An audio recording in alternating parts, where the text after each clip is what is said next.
Então, gente, gravando, vamos para a nossa última aula gravada, né? Vamos dividir em duas partes: sistemas de combate a incêndio e a parte de portadores de necessidades especiais. Então, começando pelo sistema de combate a incêndio, né? Fazendo algumas considerações gerais. A gente tem a norma 15575 de edificações habitacionais e desempenho, né, dessas edificações, e ela traz algumas exigências em relação à segurança do incêndio, contra incêndio, né, proteger a vida dos ocupantes, as áreas de risco em caso de acidente, dificultar a propagação do fogo, né, do incêndio, reduzindo os danos, proporcionar meios de controle e extinção do incêndio e dar condições de acesso para os corpos de bombeiro, né? O objetivo principal desses projetos, né, é possibilitar a saída dos ocupantes em condições de segurança, garantir condições seguras para o socorro público, como acesso à viatura, bombeiros, equipamentos, evitar o máximo possível de danos às edificações, tanto a própria como as vizinhas e as infraestruturas urbanas, né, onde se localiza a edificação que ocorreu, né, que teve esse ocorrido. O objetivo é fazer essa abordagem dentro de um projeto arquitetônico. Eu vou mostrar alguns detalhezinhos que pode mudar no projeto arquitetônico, né, em relação a essa questão. Garantir o arquiteto informações sobre o assunto, né, e apresentar os principais elementos, né. Primeira coisa é a instrução normatécnica do bombeiro. Esse aqui eu trago o Corpo de Bombeiro de Alagoas, né, que é onde nós estamos. Vocês forem para outro estado, quem é de Pernambuco, quem é do Ceará, enfim, vai para cada estado e lá você tem uma instrução técnica, né, para cada corpo de bombeiro, né. Então aqui a gente tem alguns documentos, né, a depender do tipo de edificação que a gente vai precisar, né. Então esse processo de segurança contra incêndio e pânico é a documentação que exige os elementos formais das medidas de segurança, né, contra incêndio, né, que deve ser apresentado ao Corpo de Bombeiro. Aí a gente tem o processo simplificado e o processo técnico. Simplificado, né, quando você está num local que não tem muito risco, né, são áreas de baixo risco, que eles chamam, né, que são áreas abaixo de 750 metros quadrados. Então, aí considera baixo risco. Eu vou mostrar o que é baixo risco e alto risco no próximo slide. Faz necessário apenas saída de emergência, sistema de proteção por extintores, iluminação, sendo dispensado o projeto técnico. Enquanto que o projeto técnico, né, para alto risco, né, ele precisa assim, de memoriais, pranchas, documentos técnicos, enfim, e logicamente acompanhado da ART, né. São considerados de alto risco, né? Quais são que são considerados de alto risco? Áreas maiores que 750 metros quadrados, pode ser também acima de 3 pavimentos, lotação acima de 100 pessoas e que comercializam produtos explosivos, enfim, substâncias que têm maior potencial lesivo, né? Opa. Aqui está uma tabela mostrando assim as atividades de alto risco, né? Enfim, extração de carvão mineral, fabricação de celulose, papel, madeira, comércio de tintas, comércio de fogos, de gás, enfim, né? Eu vou passar rápido aí, que são diversas aí só na instrução mesmo que a gente vê tudo. E como é que a gente protege? A gente tem vários sistemas de proteção. Alguns sistemas de proteção, lógico, vai precisar da adaptações de instalações hidráulicas, outros não, mas a gente vai estar falando deles aí, porque é o que o assunto pede, né? Então, por extintores, né? Todo mundo conhece extintor. Deve ser de fácil acesso, visível, protegido contra choques e não deve ser obstruído. Deve ser locais que não devem ser obstruídos. Muitas vezes tem demarcação no chão, né? Para que não acesse esse local. Não deve ser localizado em escadas em locais com probabilidade de fogo bloquear o acesso, né? Enfim, saída, né? Porque se fogo dá lá, você não tem como acessar para apagar. Cada extintor deve ter uma distância máxima de 25 metros quando você está numa região de baixo risco, numa edificação de baixo risco, 20 de risco médio e 15 risco alto, né? Os tipos de extintores, o A, ele é para materiais sólidos, líquidos e gases inflamáveis e equipamentos energizados, né? É a classe do fogo, né? Então a gente tem extintor de água, ou pó ABC, o gás carbônico, pó BC, pó ABC, gás carbônico, pó BC ou pó ABC, né? Os tipos de extintores. Cada pavimento deve possuir no mínimo 2 extintores, sendo um para a classe A de fogo e outro para B e C. Eu vou falar mais à frente, mas o ABC quer dizer que já atende todos os tipos de fogo, né? Em uma edificação com área construída de até 50 metros quadrados, pode ser instalada apenas uma ABC, porque atende o fogo A, B e C, tipo de fogo, né? Classe de fogo, classe de incêndio. Deve ser instalado pelo menos um extintor de incêndio a distância de 5 metros, tanto da entrada principal da edificação como das escadas e demais pavimentos, né? Então, o extintor ABC, ele ataca, né, as classes A, B e C, ele utiliza esse produto químico aqui, monofosfato de amônio siliconado, e, sim, deve ser de fácil operação, uso universal e deve ser utilizado em diversas edificações. Sugestão para quantidade de extintores, quantidade de tipos, né? Tem um pavimento com até 50 metros quadrados, um só ABC. Eu tenho. Aí a sugestão 2 eu boto um BC ou um diário. Entre 50 e 400 metros quadrados, 2 ABC, um BC e um diário. Entre 400 e 750, 3 extintores ABC ou 2 BC e um diário. Aí depende da situação que você quer, né? Sim, pronto. Então, uso de extintor. Outro sistema de proteção é a saída de emergência, né? A fuga, né? A rota de fuga, né? Então, essa saída ela deve ter no máximo 40 metros para percorrer, podendo ser aumentada em 50 se você tiver mais de uma saída da edificação.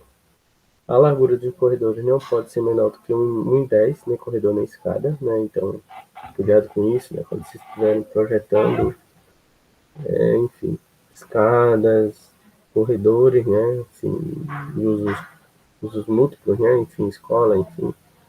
O uso mínimo é 1,10. A largura mínima é 1,10. As larguras de porta vão livre que dão acesso ao logador, o saída exterior deve ser no mínimo 1 metro, né? As portas. Em edificações escolares, a largura deve ser um pouco maior, 1,5 m no mínimo. Outra coisa importante em relação à circulação, né, ter ou contracorpo, guarda-corpo ou corrimão, né, para ajudar na fuga, né, enfim, na fuga, para que não haja quedas, enfim, né. As escadas, corredores e rampas devem vir, que compõem o trajeto de fuga, né, devem vir protegidos em ambos os lados da parede ou com guarda-corpo, né, então protegidos com o corrimão e guarda-corpo, né, então tá aqui, guarda-corpo 1,5 m, corrimão entre 80 e 92. A sinalização também é dada no sistema de proteção, né? Então, basicamente são essas as placas, né? São essas as sinalizações, né? O que cada um indica, as alturas que elas devem ser instaladas, enfim, né? Eu não vou passar por isso, não vou ler isso aqui.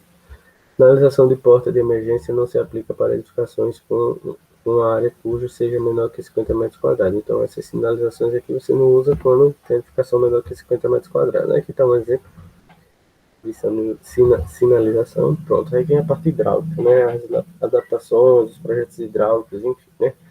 O primeiro que eu apresento para vocês é o sprinkler. São chuveiros automáticos, né? Não sei, acho que vocês veem muito em filme, né? Então, começa incêndio, aí já você tem um sensor ali em cima, né, no teto, que já aciona e libera água, né? Então é um sistema pressurizado de tubulações, acessórios e abastecimento de água. possui válvula e dispositivo sensível ao aumento da temperatura, que faz com que essa ampola estoure e libere água, né? É interessante que o sprinkler, ele não combate o incêndio, né? Ele é o primeiro combate, é o foco inicial, né? Aí depois a gente tem que trazer bombeiro, com hidrantes, mangotes, enfim, que eu vou falar mais na frente. Mas é o primeiro ataque, é o ataque inicial, né? Pronto, aí aqui como funciona, né? O sprinkler, né? O sistema, né? Enfim, parecido com água fria, né, gente? Então a gente tem o reservatório dessa coluna, tem os ramais, né? Que alimentam os chuveiros, o sprinkler, né?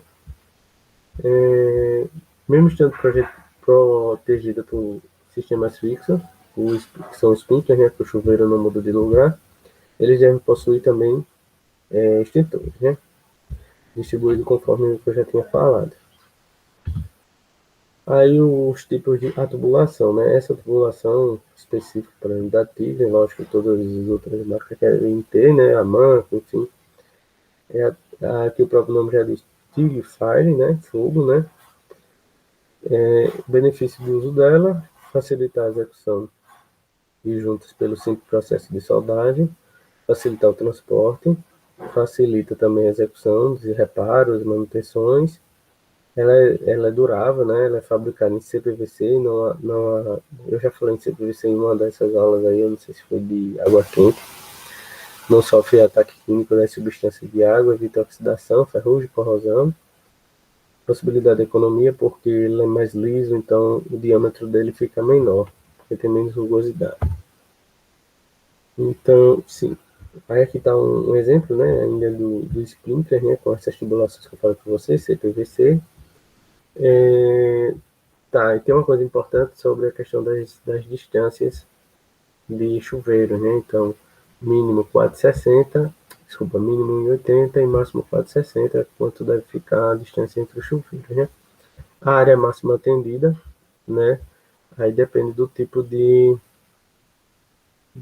risco, né? Então, risco leve a gente consegue atender até 4.800 metros quadrados, ordinário também, aí vai diminuindo conforme a complicação em relação ao risco de incêndio. Eles devem ser dimensionados para que a gente consiga, né, eliminar a água durante 60 minutos, né?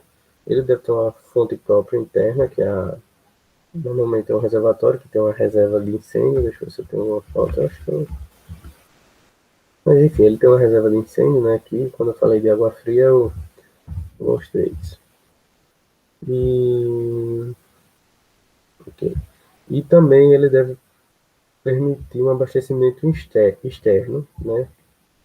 Sobretudo devido ao corpo de bombeiro, né? Caminhões de bombeiro, né? Que alimentam esses reservatórios para continuar o abastecimento, né? Do ataque ao incêndio, né? Então, através de uma canalização do sistema de chuveiros automático, né? Então, ele pode receber água do carro do bombeiro. Deve receber, pode, não deve receber. Então, o sistema de proteção por sprinkler, né? A gente tem também o sistema de proteção por hidrantes ou mangotinhos, né? Normalmente composto por um ou mais alimentadores fixos conectados a uma reserva de incêndio, né? Comandados por registros manuais para ligações de mangueiras flexíveis semi-rígidas em cada pavimento. Seu abrigo deve ser de chapa metálica, desprovido de fechadura e ter um local para ventilação e manter a obstrução na frente, né? Pode ser internos ou externos, né? Se for interno, não deve exceder um deslocamento acima de 30 metros, né? Porque a largura é o tamanho da mangueira. Então, os hidrantes, né? Proximidades próximas às portas de acesso, né? Porque o bombeiro, quando chegar lá na edificação, já consiga pegar o hidrante, né? Não podendo estar afastado acima de 55 metros, né? Das portas.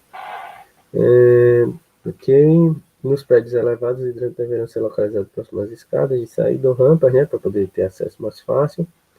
Qualquer ponto da edificação deve estar protegido pelo hidrante mais próximo, considerando 30 metros, né? Tem que pensar que ele deve ser varrido, né? Por um raio de 30 metros é cada hidrante, né? Diferente dos extintores, né, gente? O hidrante, ele é o ponto mais próximo da saída. O extintor não, porque o extintor, dependendo do local, você não consegue acessar o hidrante. Digamos assim, o extintor, você vai acessar antes que o fogo se propague, digamos assim. O hidrante, o fogo já está propagado, né? Então tem que ser próximo à saída, porque é onde você consegue apagar, né? Enfim. Os mangotinhos é um tipo de conduto também, como hidrante, e a diferença é que ele é semi-rígido, né? A mangueira ela é bem flexível, né? O hidrante ele é semi-rígido, né? Ele ainda é pouco usado no Brasil, ele tem uma aparência de bomba de gasolina, aquelas tubulações que alimentam posto de combustível, né? Diâmetro normalmente 25 milímetros e vazão de 80 litros por minuto, né? Ele tem um esguicho regulável, enfim, que o torna mais eficaz. Então, eu tenho aqui assim, um resumo, né? Então, a gente tem esguicho regulável, jacto compacto ou regulável e jacto compacto de 25 milímetros ou regulável. Os diâmetros, né? Comprimentos máximos, sempre 30 metros. Lembrando que você não pode deixar nenhum ponto da sua edificação desassistido com 30 metros. As saídas e as vazões, né? Para você determinar, eu não vou mostrar o dimensionamento e tal, mas quando você vai fazer o dimensionamento do volume de incêndio, você tem que considerar 60 minutos de ataque, né? 60 minutos de ataque ao incêndio, né? Então, é 60 minutos vezes a vazão desse sistema, né? Se, por exemplo, eu tenho uma mangueira de 100 litros por hora, por minuto, desculpa, então eu tenho que multiplicar por 60 para fazer a conta de uma hora, ou seja, 60 minutos é o combate. Isso aí é o que está na norma, né? Ok? Aí no caso, né, quando você tem um esguicho mais potente, né, aí ele pede só para 30 minutos, que é o caso desse esguicho aqui de 25 milímetros. Ele dá uma vazão, por exemplo, de 3 vezes mais do que esse aqui e até 9 vezes mais do que o regular, né? Então ele só precisa de 30 minutos, segundo a norma. As adequações, pronto, então com isso eu finalizo o incêndio. Aí vem as adequações em relação aos portadores de necessidades especiais, né? Assim, o que acontece é que a gente precisa, né, a sociedade precisa cada vez mais se conscientizar com as questões de acessibilidade, né? Qualquer que seja, né, audiovisual, enfim, não diferente, né, para portadores de necessidades especiais, sobretudo quando a gente se reflete nas instalações hidráulicas, né? Então, a norma, né, eu já falei até uma aula dessa aí sobre essa norma, a norma de acessibilidade é a 9050, que preza por condições exigíveis, padrões de medida que visa proporcionar uma melhor qualidade, né, enfim, uma melhor condição de acesso para pessoas que possuem necessidades especiais. Para tal, a gente utiliza um módulo de referência hidráulica, né, um módulo de referência hidrossanitário, né, que é o módulo de 80 por 80 centímetros por 120 centímetros, ou seja, de 80 por 1,20 m, né, que é o módulo que deve estar instalado dentro de um banheiro, lavabo, enfim, e que o cadeirante, né, ele consiga desenvolver todos os serviços, né, todas as funções dentro do ambiente, né, então, ter cuidado com, primeiro cuidado é o cuidado da questão da dimensão do ambiente, né, pronto. Aí as outras coisas são a questão de alturas, e pontos de consumo, né, e pontos de efluente, e também de efluência, né, de lançamento de efluente, enfim, como por exemplo a descarga sanitária, enfim, né, e também a questão dos acessórios, né, que também não é o que é o foco aqui, né, que o foco é hidráulico, mas a gente pode falar um pouquinho, né. Deixa eu ver se tem uma imagem melhor. Pronto, aqui está uma foto real, uma foto real. Tá. Então aqui, a altura máxima da válvula de descarga deve ser 1 metro, da pia 80, da bacia 44 centímetros, ela deve ficar, e ter cuidado com a questão do trinco, né? O trinco ser aquele de barra, não aquele de a maçaneta, desculpa, não aquela circular. Certo, deixa eu ver se tem mais alguma. Pronto, a altura da pia, a altura do vaso, a altura da descarga, ok? Sim, uma coisa importante, o espelho tem que ser um pouco inclinado, certo? Deixa eu ver o que mais. Então, aqui as barras, né, de apoio, né, para o cadeirante, né? Então, seguras melhores aqui as barras de apoio do cadeirante, tanto para os do vaso, os da pia e também o do chuveiro.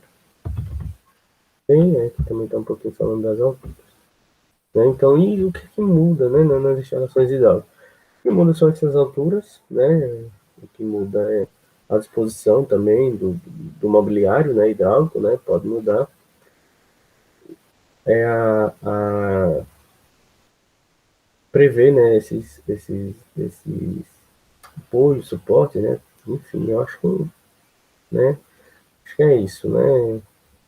Acho que não tem muita coisa. Em relação ao dimensionamento, não muda, né? O que muda mais é a concepção, as distâncias, as alturas, né? O dimensionamento não muda. Ok, gente? Acho que acabou. Com isso, terminamos nossa última aula.